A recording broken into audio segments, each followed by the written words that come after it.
السلام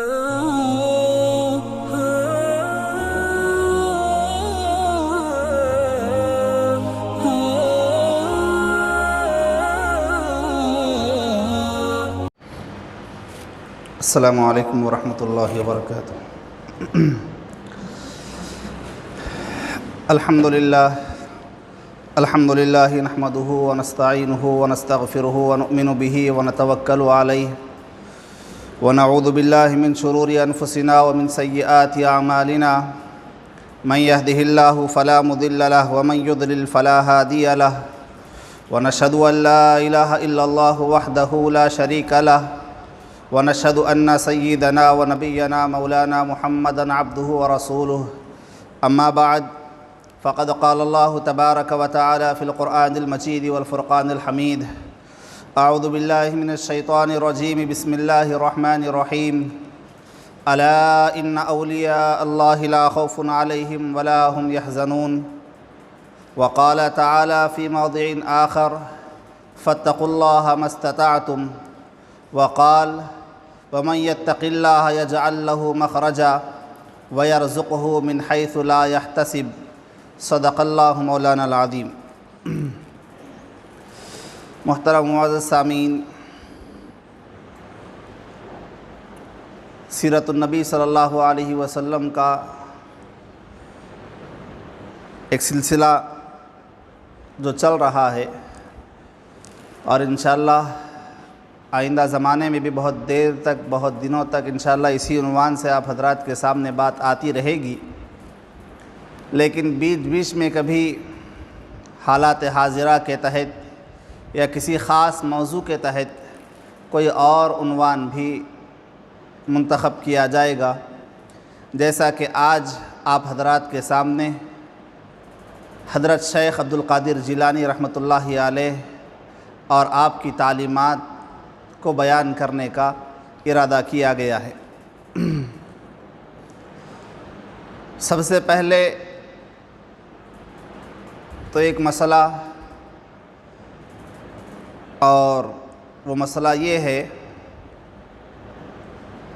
کہ اللہ رب العزت نے جن لوگوں کو اپنی محبت کے واسطے چن لیا ہے اور جو اللہ سے محبت کرتے ہیں، اسی محبت میں فنا ہو جاتے ہیں، دنیا داری اور دنیا کی رنگینیوں اور یہاں کی عیش اور عشرت کو خیر بات کہہ کر اپنی پوری زندگی اللہ اور اس کے رسول صلی اللہ علیہ وسلم کی تعلیمات پر لگا دیتے ہیں، تو ایسے لوگوں کو اللہ رب العزت دوست رکھتا ہے اور اسی دوست کو ولی کہا جاتا ہے۔ لیکن ولی چاہے جتنا بھی بڑا مقام اور مرتبہ حاصل کر لے، جتنا بھی بڑا ولی بن جائے، کسی صحابی کے درجے کو نہیں پہنچ سکتا۔ کوئی صحابی چاہے جتنا بھی بڑا ہو جائے، کسی نبی کے درجے کو نہیں پہنچ سکتا۔ یہ مسئلہ بہت اہم ہے سمجھنے کے لیے کہ ولی دنیا کے دوسرے لوگوں کے مقابلے میں تو بڑا ہو سکتا ہے، لیکن صحابی کے مقابلے میں، جیسا کہ حضرت حسن بصری رحمۃ اللہ علیہ سے غالباً پوچھا گیا کہ حضرت امیر معاویہ رضی اللہ تعالیٰ عنہ کا مقام اور مرتبہ بڑا ہے یا عمر ابن عبدالعزیز رحمۃ اللہ علیہ کا مرتبہ بڑا ہے؟ عمر ابن عبدالعزیز رحمۃ اللہ علیہ اپنے زمانے کے ولی اور تابعی تھے، بہت بڑے اللہ والے تھے، اور ان کی حکومت میں جب انہوں نے خلیفہ بن کر حکومت کی تو ان کی حکومت میں اسلام بہت پھیلا اور بہت ہی امان دنیا میں قائم ہوا، ہر طرف عدل و انصاف کا چرچا ہونے لگا۔ تو اس واسطے سوال کرنے والے نے سوال کیا کہ حضرت امیر معاویہ کے زمانے میں لڑائیاں ہوتی رہی، مسلمانوں میں درمیان میں لڑائیاں ہوتی رہیں اور بھی بہت سی چیزیں ہوتی رہیں، اس واسطے سوال کرنے والے نے سوال کیا کہ ایک طرف تو امیر معاویہ رضی اللہ تعالیٰ عنہ ہیں جن کے دور خلافت میں یا دور حکومت میں بہت سے کام ایسے ہوتے رہے، مسلمان آپس میں لڑتے رہے، دوسری چیزیں ہوتی رہی۔ اور دوسری طرف حضرت عمر بن عبدالعزیز رحمۃ اللہ علیہ ہیں کہ ان کے دور میں عدل و انصاف قائم ہوا، اسلام بڑھا اور بہت سے دوسری چیزیں ہوئیں۔ اس واسطے ان دونوں کے مقام اور مرتبے میں کون فضیلت والا ہے؟ امیر معاویہ فضیلت والے ہیں یا عمر بن عبدالعزیز زیادہ فضیلت والے ہیں؟ تو حضرت حسن بصری رحمۃ اللہ علیہ نے ارشاد فرمایا، تم مجھ سے یہ سوال کرتے ہو تو جواب سنو کہ حضرت امیر معاویہ رضی اللہ تعالی عنہ جس گھوڑے پر بیٹھ کر جہاد کے واسطے نکلا کرتے تھے، اس گھوڑے کی ناک پر یا پھر اس گھوڑے کی ٹخنوں پر جو دھول جم جاتی تھی، عمر ابن عبدالعزیز اس دھول کے برابر بھی نہیں پہنچ سکتے۔ یہ مقام اور مرتبہ ہوتا ہے صحابی کا۔ تو کوئی ولی چاہے جتنا بھی بڑا ہو جائے، کسی ادنا سے ادنا درجے کے صحابی کے برابر نہیں پہنچ سکتا۔ اس چیز کو بہت اچھے طریقے سے سمجھنے کی ضرورت ہے۔ ایک آدمی آیا، اس نے رسول اللہ صلی اللہ علیہ وسلم کے سامنے اسلام قبول کیا، آپ کے ہاتھ پر اسلام قبول کیا، مسلمان ہوا، تھوڑی دیر کے بعد میں انتقال ہو گیا، صرف چند لمحے وہ صحابی بن کر زندگی گزارا۔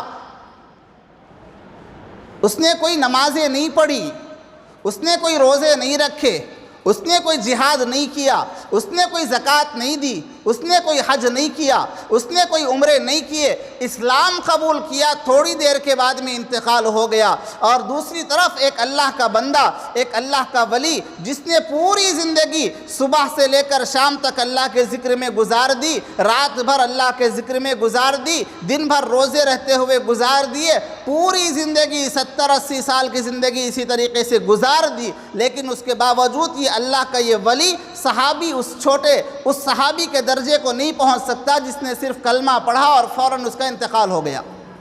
یہاں عبادتیں ہی عبادتیں ہیں، اور دوسری طرف ان صحابی کو عبادت کرنے کا موقع نہیں ملا، لیکن سب سے بڑی جو فضیلت ان کو ملی ہے وہ سرکار دو عالم صلی اللہ علیہ وسلم کا چہرہ دیکھنے کی فضیلت ملی ہے۔ ان کی لاکھوں نمازیں، ان کی لاکھوں روزے، ان کے لاکھوں جو ہے نا ذکر و اذکار، لاکھوں تلاوتیں اس مقام اور مرتبے کو نہیں پہنچ سکتی جو ایک صحابی کے صرف ایک نظر رسول اللہ صلی اللہ علیہ وسلم کو دیکھنے سے جو فضیلت حاصل ہو گئی، وہ کسی اور کو سالوں سال عبادت کرنے سے بھی وہ فضیلت نہیں مل سکتی۔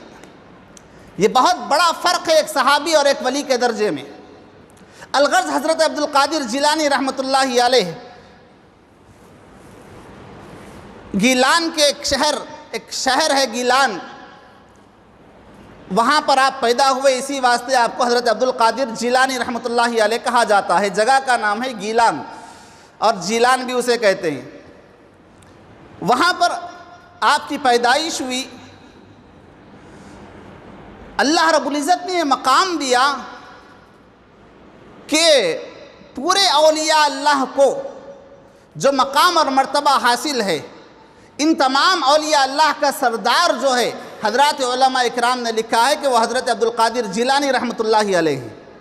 اولیاء اللہ ہیں تمام کے تمام، لیکن ان اولیاء اللہ کے سردار حضرت عبد القادر جیلانی رحمۃ اللہ علیہ ہیں۔ اس میں یہ چیز ہمیں دیکھنے کی ہے کہ یہ مقام اور یہ مرتبہ اللہ رب العزت نے آپ کو عطا کیا، تو ان میں کیا کیا چیزیں تھیں کہ اللہ نے یہ مقام کیسے عطا کیا؟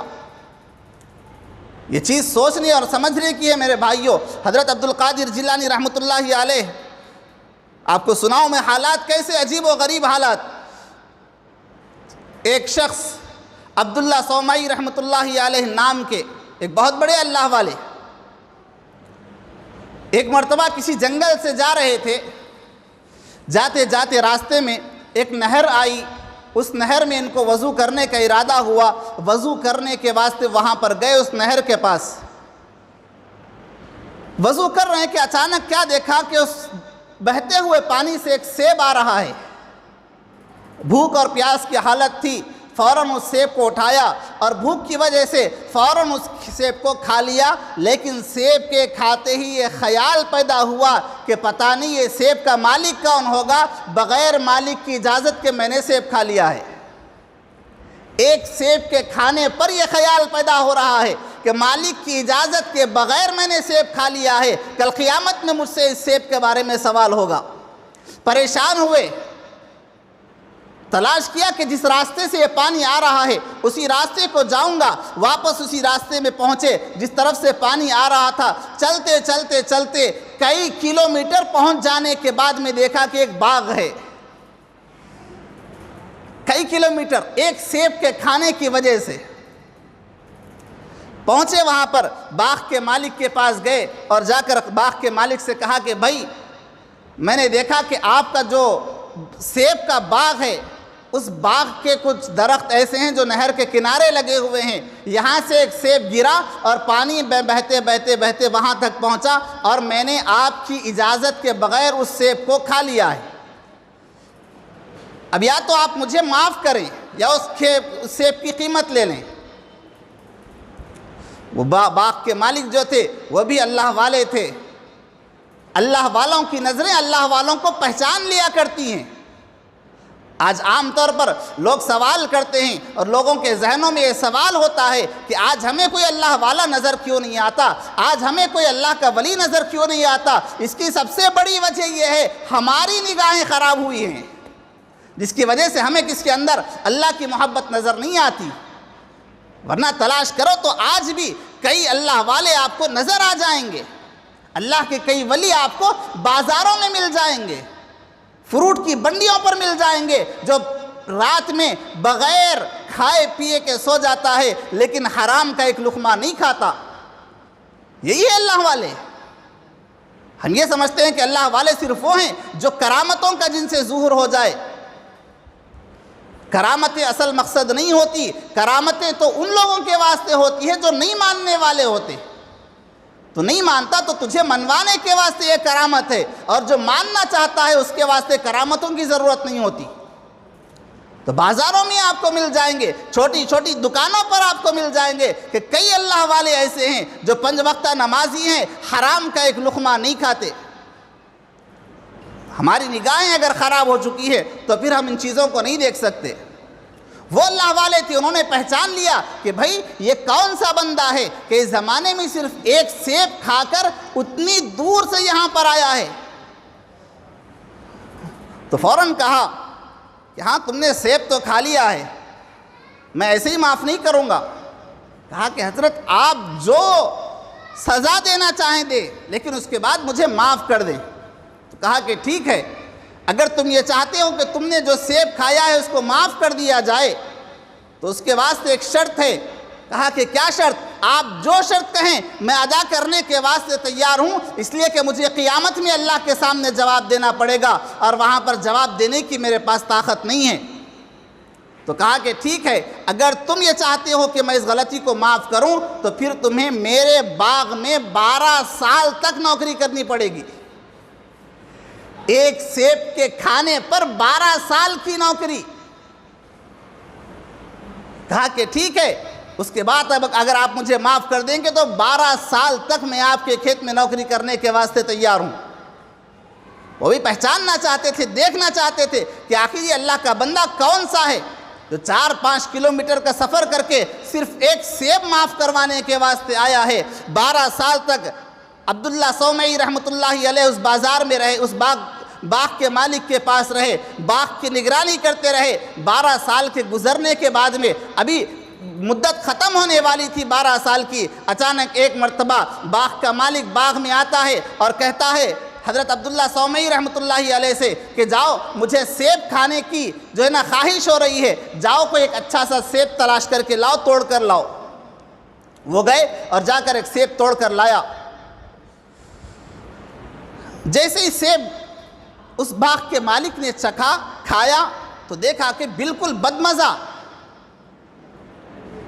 تو باغ کے مالک نے کہا کہ بھائی عبداللہ تم کیسے آدمی ہو، 12 سال سے کھیت میں میرے باغ میں کام کر رہے ہو، تمہیں پتہ نہیں ہے کہ پکا سیب کون سا ہوتا ہے، کچا سیب کون سا ہوتا ہے، کس سیب کا مزہ اچھا ہوتا ہے، کس سیب کا مزہ خراب ہوتا ہے، کیا تمہیں پتہ نہیں ہے؟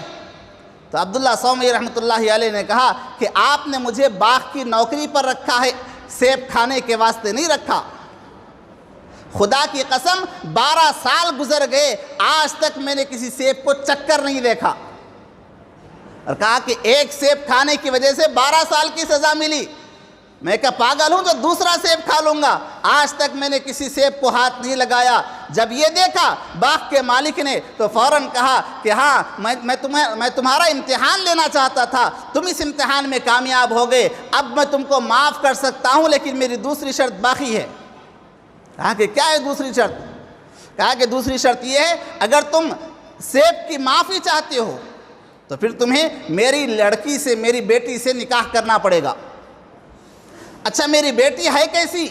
کہا کہ وہ آنکھوں سے اندھی ہے، زبان سے گونگی ہے، کانوں سے بہری ہے، ہاتھ اس کے لولے ہیں، پیروں سے وہ لنگڑی ہے، اور اس بیٹی سے تم کو نکاح کرنا ہے۔ ذرا سوچ کر دیکھیں، حضرت عبداللہ سومی رحمۃ اللہ علیہ نے منظور کیا، لیکن ہم سوچ کر دیکھیں کہ صرف ایک سیب کے کھانے پر یہ حالت اور یہ کیفیت تھی کہ 12 سال تک ایک باغ میں نوکری کی، اور پھر اس کے بعد میں ایک ایسی لڑکی جس کے بارے میں یہ کہا گیا کہ وہ لولی ہے، لنگڑی ہے، اندھی ہے، بہری ہے، گونگی ہے، نکاح کرنے کے واسطے تیار ہو گئے۔ کیوں؟ اس لیے کہ دنیا کی چیزیں تو گزر جائیں گی، آخرت کی پکڑ بڑی سخت ہوتی ہے۔ اس واسطے کہا کہ ٹھیک ہے میں نکاح کرنے کے واسطے تیار ہوں۔ نکاح ہوا، حضرت عبداللہ سومی رحمۃ اللہ علیہ کو اندر بھیجا۔ جیسے ہی نکاح کے بعد میں اپنی بیگم کے کمرے میں گئے، جا کر دیکھا، فوراً دوڑتے ہوئے باہر آئے۔ باہر باغ کا مالک دروازے کے پاس کھڑا ہوا، پوچھا کیا بات ہے؟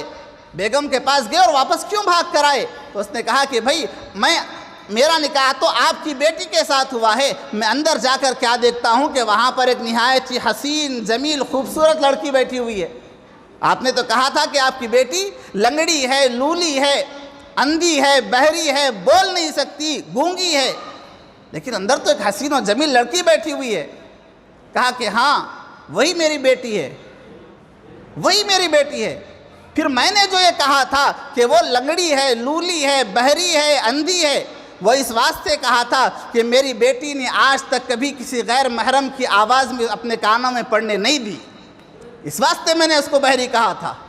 میں نے کہا تھا کہ میری بیٹی اندھی ہے، اس واسطے کہ آج تک اس نے کبھی کسی غیر محرم کی طرف نگاہ اٹھا کر نہیں دیکھا۔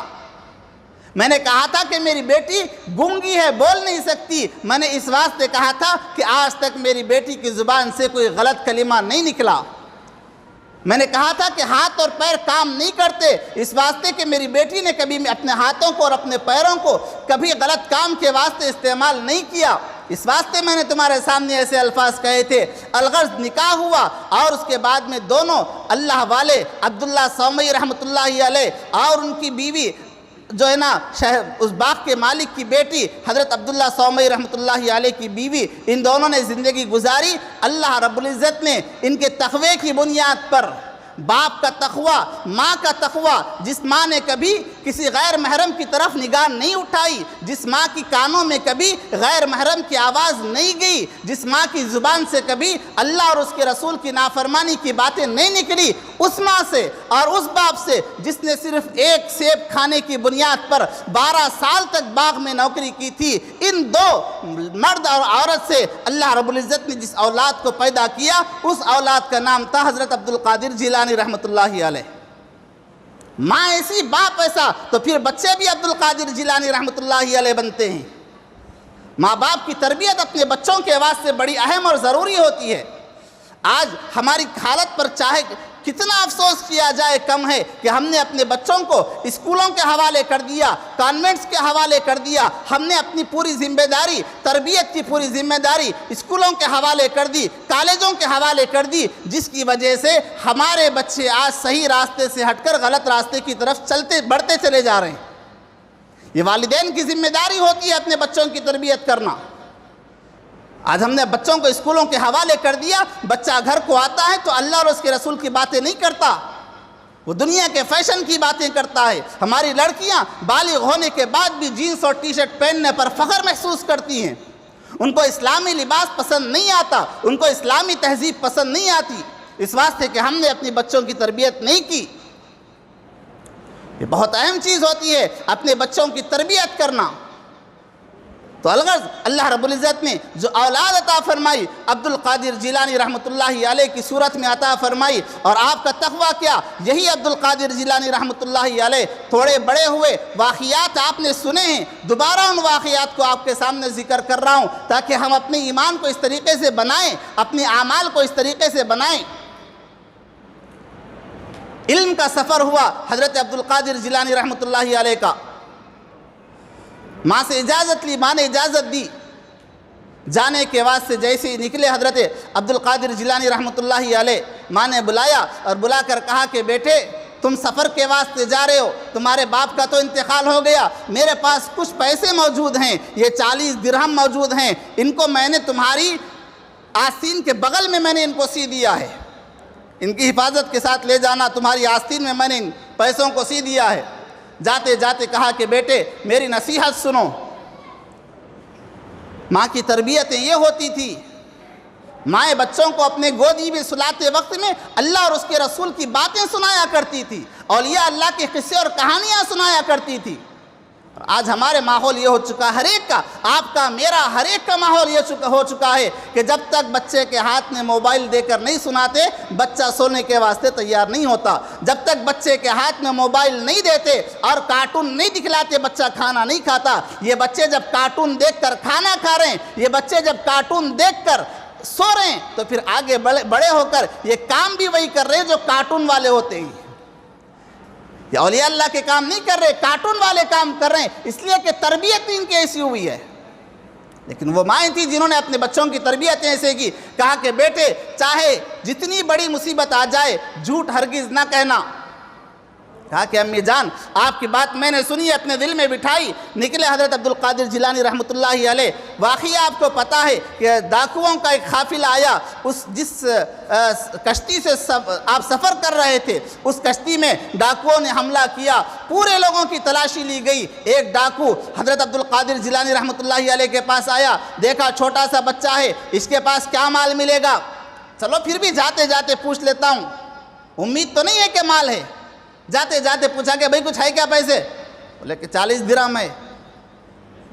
ڈاکو سمجھا کہ چھوٹا بچہ ہے، مذاق کر رہا ہے، نظر تو کہیں نہیں آ رہا، جیب خالی، سب خالی، سامان خالی۔ ڈاکو نے سمجھا کہ شاید مذاق کر رہا ہے، چلا گیا۔ پھر دوسرا ڈاکو آیا، اس نے پوچھا کہ کچھ پیسے ہیں کیا۔ ماں کی تربیت یاد آئی کہ بیٹے چاہے جتنی بڑی مصیبت آ جائے جھوٹ ہرگز نہ کہنا۔ تو کہا کہ ہاں میرے پاس 40 درہم موجود ہیں۔ تیسرا ڈاکو آیا، پھر یہی جواب۔ ڈاکو پریشان ہو گئے کہ بھی آخر یہ کون سا بچہ ہے جو ہمارے سے مذاق کر رہا ہے، 1 روپیہ اس کے جیب میں موجود نہیں ہے۔ ڈاکوؤں کے سردار کے پاس لے جایا گیا۔ سردار نے پوچھا کہ بھئی کیا تم کو ہماری تلواروں سے ڈر نہیں ہوتا، تم ہمارے ساتھ مذاق کر رہے ہو۔ کہا کہ مذاق نہیں ہے، میرے پاس 40 درہم ہیں۔ کہا کہ کہاں ہیں بتاؤ۔ کہا کہ دیکھو میری آستین میں ہے۔ ڈاکو نے جب آستین کے بغل کو پھاڑا، آستین کو پھاڑا تو واقعتاً وہاں سے 40 درہم نکلے۔ ڈاکو نے کہا کہ او پاگل لڑکے، کتنا پاگل تو ہے، تو اگر خاموش رہ جاتا، جھوٹ بول دیتا تو تیرے 40 درہم بچ جاتے تھے۔ حضرت عبد القادر جیلانی رحمۃ اللہ علیہ نے فرمایا مجھے تمہارے پاگل ہونے کا تانا دینے سے کوئی فرق نہیں پڑتا، مجھے تو اپنی بات، ماں کی بات کا لحاظ رکھنا باقی تھا، مجھے تو اپنی ماں کی بات کا لحاظ رکھنا تھا۔ تم چاہے مجھے پاگل کہو، دیوانہ کہو، کچھ بھی کہو، لیکن میری ماں نے، جب میں سفر کے واسطے نکل رہا تھا، میری ماں نے مجھ سے عہد لیا تھا، وعدہ لیا تھا کہ بیٹے کبھی جھوٹ نہ بولنا، اور میں اپنی ماں کی بات کو نہیں توڑ سکتا، اپنی ماں کی بات کے خلاف میں ہرگز نہیں جا سکتا۔ ڈاکوؤں کے سردار پر اثر یہ ہوا، صرف زبانی باتوں سے اثر نہیں ہوا کرتا، اپنے اندر بھی اچھی چیزیں ہونی بہت ضروری ہوا کرتی ہیں۔ ہم غلط کام کریں، ہم غلط چیزوں میں پڑے رہیں، دوسروں کو اچھی چیزوں کی تعلیم اور تربیت دیں تو پھر اس کا اثر نہیں ہوا کرتا۔ پہلے خود کے اندر، سب سے پہلے خود کے اندر اچھائیاں آنی چاہیے، دوسروں کو فوراً تعلیم نہیں دے دی جاتی۔ یہ ہمارے معاشرے کی ایک بہت بڑی کمزوری ہے۔ خود کا عمل چاہے جو کچھ بھی ہو جائے ہمیں اس سے فرق نہیں پڑتا، دوسرے کا تھوڑا سا عمل ہم دیکھ لیتے ہیں تو ایسا کر رہے ہیں۔ موجودہ حالات کے اعتبار سے میں آپ کو سناؤں، واٹس ایپ اور فیس بک اور سوشل میڈیا کا دور ہے، آپ حضرات نے بھی پڑھا سنا معلوم ہے، اور آپ لوگوں کو زیادہ معلوم ہے، ابھی ایک فلم میں کام کرنے والی ایک عورت نے اسلام قبول کیا، ہے تو مسلمان لیکن توبہ کر کر اس نے اپنی زندگی کو بدلنے کا ارادہ کیا، ایک عالم سے شادی ہو گئی، شادی ہو کر 10 یا 12 دن گزرے، اس اللہ کی بندی پر اتنے لوگوں نے جو ہے نا بولنا شروع کر دیا، جو کل تک بازاروں میں کھڑی ہو کر ننگی ہو کر ناچا کرتی تھی، اس نے توبہ کر کے صرف 10 دن گزرے ہیں، آپ اس سے یہ نہ چاہو کہ وہ وقت کی رابعہ بصریہ بن جائے، وہ وقت کی عبدالقادر جیلانی بن جائے، نہیں ہو سکتا۔ اور طعنہ کرنے والے، الزام لگانے والے، برا بھلا کرنے والے کون؟ جنہوں نے شاید کبھی جمعہ کی نماز کے علاوہ نماز نہیں پڑھی، 5 وقت کے نمازی نہیں، تہجد گزار نہیں، جنہوں نے خود کبھی جمعہ کی نماز کے علاوہ کوئی نماز نہیں پڑھی ہوگی، ان لوگوں نے طعنے دینا شروع کر دیے کہ دیکھو کیا فائدہ ہے ایسی توبہ کر کے، اسے تو اچھا تھا کہ توبہ نہ کرتی۔ اس قسم کے الفاظ کیوں؟ اس لیے کہ اپنے اوپر نظر نہیں ہے، جب خود کے اوپر نظر ہوتی ہے تو دوسروں کے عیبوں پر نظر نہیں جایا کرتی کہ بھئی اس نے جو کیا وہ اللہ کا مسئلہ، اللہ کا اور اس کے درمیان کا مسئلہ، چند دن کی مہلت ملے گی، انشاءاللہ حالات بدلیں گے، ہم دعا کرتے ہیں کہ اللہ اس کے حالات کو بدلا دے، لیکن ہر ایک کو زبان کھولنے کی جو ہے نا جرات نہیں کرنی چاہیے، ہر ایک کو پہلے اپنے اعمال دیکھنے چاہیے۔ یہ ہماری بدقسمتی ہے کہ ہم فوراً دوسروں کے اعمال کو تو دیکھتے ہیں، اپنی نگاہوں پر، اپنے عیبوں پر، اپنے گناہوں پر نظر نہیں جایا کرتی۔ تو جب ڈاکو نے دیکھا کہ عبدالقادر جیلانی رحمۃ اللہ علیہ نے فوراً کہا کہ میں نے اپنی ماں سے ایک عہد لیا ہے، میں نے جو ہے نا وعدہ لیا ہے کہ میں کبھی جھوٹ نہیں بولوں گا، اس واسطے میں نے جھوٹ نہیں کہا۔ ڈاکوؤں کا جو سردار تھا اس نے جب یہ الفاظ سنے اس کی آنکھوں سے آنسو آئے، اور اس نے کہا، پورے ڈاکوؤں کو سامنے رکھ کر چیخ کر اس نے کہا، ہائے بچے، تو اتنا چھوٹا سا بچہ اپنی ماں سے کیے ہوئے وعدے کو نہیں بھولا، ہم نے بھی اللہ سے ایک وعدہ کیا تھا کہ ہم شیطان سے جنگ لڑیں گے اور شیطان کو ہرا کر اللہ کے دربار میں آئیں گے، لیکن ہم اللہ کے اس وعدے کو بھول گئے۔ کہا عبدالقادر تم اپنے ہاتھ کو آگے کرو، میں تمہارے ہاتھوں پر ابھی توبہ کرتا ہوں۔ یہ چیزیں ہوتی ہیں جب تربیتیں والدین کی جانب سے صحیح ملتی ہیں، اس کے بعد میں خود اپنے اعمال بھی صحیح ہوتے ہیں، تو اللہ رب العزت زبان سے نکلنے سے پہلے ہدایت کے سامان پیدا کر دیتا ہے۔ وہ ڈاکوؤں کے سردار تھے، ان کے سامنے کوئی لمبی چوڑی تقریریں نہیں کی گئی تھی، ایک چھوٹا سا عمل ان لوگوں نے دیکھا، فوراً اپنی پوری جو ہے نا زندگی کے گناہوں سے توبہ کیا، اور اس کے بعد میں توبہ کر کے جو آگے کی زندگی گزاری، وہ بھی وقت کے بڑے بڑے ولی بنے، وہ بھی وقت کے بہت بڑے اللہ والے بنے۔ تو اس چیز واسطے یہ چیز بہت اہم ہے۔ 2-3 چیزیں آج کی اس بات سے آپ کے سامنے رکھنا ہے، وہ یہ کہ سب سے پہلی اہم چیز تو یہ اپنے بچوں کی تربیت، نگاہ رکھیں اپنے بچوں پر، ان کو اسکولوں کے حوالے نہ کریں۔ ہمارے بچے اسکولوں میں جا کر جو چیزیں سیکھ رہے ہیں، آپ کو پتہ ہوگا، آپ پوچھیں کسی دن اپنے بچے کو بٹھا کر، رسول اللہ صلی اللہ علیہ وسلم کا نام شاید صحیح طریقے سے نہیں بتلائے گا، لیکن عیسائی مشنریز کے اسکولز میں ہمارے بچے پڑھ رہے، ان کو پوری تاریخ معلوم ہے حضرت عیسیٰ علیہ السلام کی، ان کو پوری تاریخ معلوم ہے جوزف کی، لیکن ان کو نام نہیں معلوم میرے اور آپ کے آقا جناب محمد رسول اللہ صلی اللہ علیہ وسلم کا، اس واسطے کہ ہماری تربیتوں میں کمی ہو رہی ہے۔ اس لیے اپنے بچوں کو اسکولوں کے حوالے کر کر خاموش نہ رہ جائیں، ان کی تربیت کی فکر کریں، صبح شام ان کے ساتھ وقت گزاریں، ان کی تربیت کی فکر کریں، اپنی گھر کی عورتوں کو سمجھائیں کہ وہ اپنے بچوں کے سامنے دین کی بات رکھیں، اولیاء اللہ کے تذکرے کریں، صحابہ کے تذکرے کریں، رسول اللہ صلی اللہ علیہ وسلم کی تعلیمات کو سامنے رکھیں۔ اور دوسری چیز یہ کہ دوسروں پر انگلیاں اٹھانے سے پہلے اپنے اعمال کی بھی کبھی خبر گیری کر لیا کریں۔ دوسروں کو برا بولنا بڑا آسان ہوتا ہے، اپنے آپ کو صحیح کرنا بڑا مشکل ہوتا ہے، اس واسطے دوسروں کے اعمال کی طرف نگاہ نہیں، پہلے میں اپنے عمل کو صحیح کروں گا، دنیا چاہے جو کرتی ہو مجھے اس سے مطلب نہیں، میں اپنے عمل کو صحیح کروں گا، یہ چیز ہونی چاہیے۔ اللہ رب العزت ہم سب کو رسول اللہ صلی اللہ علیہ وسلم کی تعلیمات پر عمل کرنے کی توفیق عطا فرمائے، آمین۔ وآخر دعوانا الحمدللہ رب العالمین۔